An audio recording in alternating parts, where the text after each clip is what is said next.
Hey internet, it's Phil, and welcome to Storycraft. I analyze specific stories and the various narrative elements that make them up on this channel a lot, but this series will look at the craft of storytelling in a more broad sense, both to help you understand stories you come across and to help you make your own. Today we're going to be going over one of my favorite pieces of advice and one I have to remind myself of all the time. Kill your darlings. You've probably heard of this before. It's most commonly attributed to William Faulkner, but there's evidence of it being used even earlier. But something interesting that I see fairly often is this phrase being interpreted incorrectly.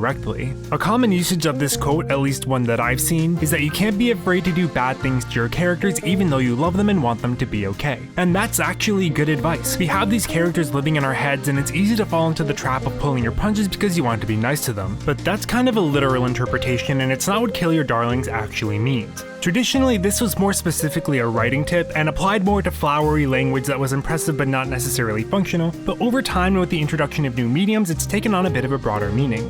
What it means is this. When you're creating a story, you'll come up with things that stand out in your mind. It could be a specific phrase you came up with, a situation. If it's a visual medium like comics or movies, it could be a specific image or art style. If it's a game, it could be a specific mechanic or design choice. You're really proud of this thing. You go over it again and again in your head and you just love it. It's perfectly crafted, it does exactly what you want your phrase or your image or your mechanic to do, and it's so great and so true to your vision that it might become a cornerstone of your story and everything else around it is meant to lead up to that one thing.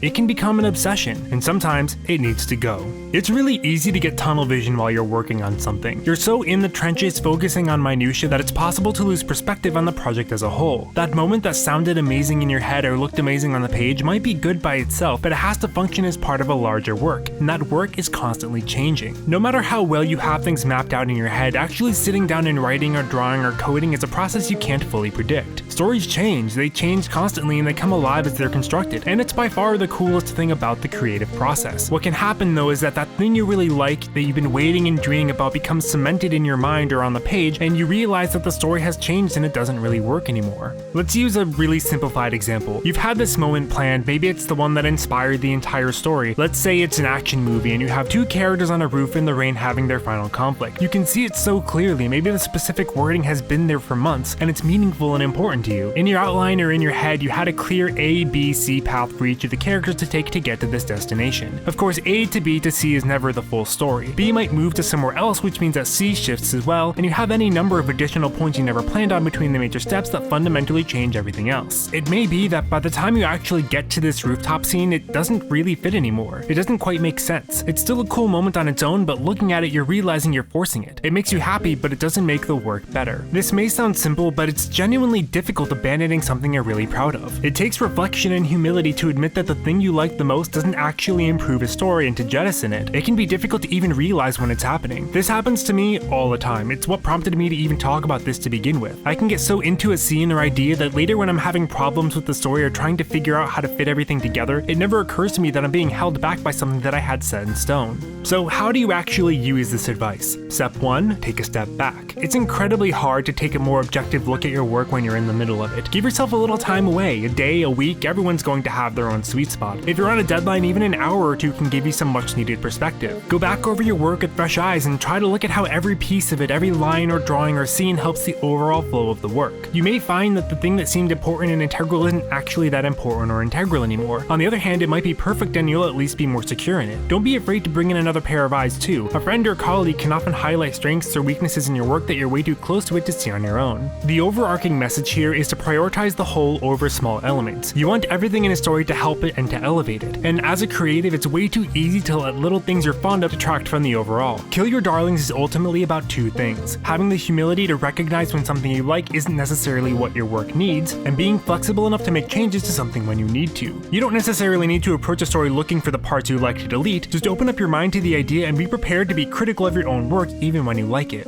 Hopefully that's clarified the phrase and given you some knowledge to take back to your own work. If you have any questions or comments, please leave them below, and let me know if there are any specific writing or story related topics you'd like me to cover in the future. Like the video if you enjoyed this and want to see more Storycraft, and subscribe to see new videos when they come out. See you soon!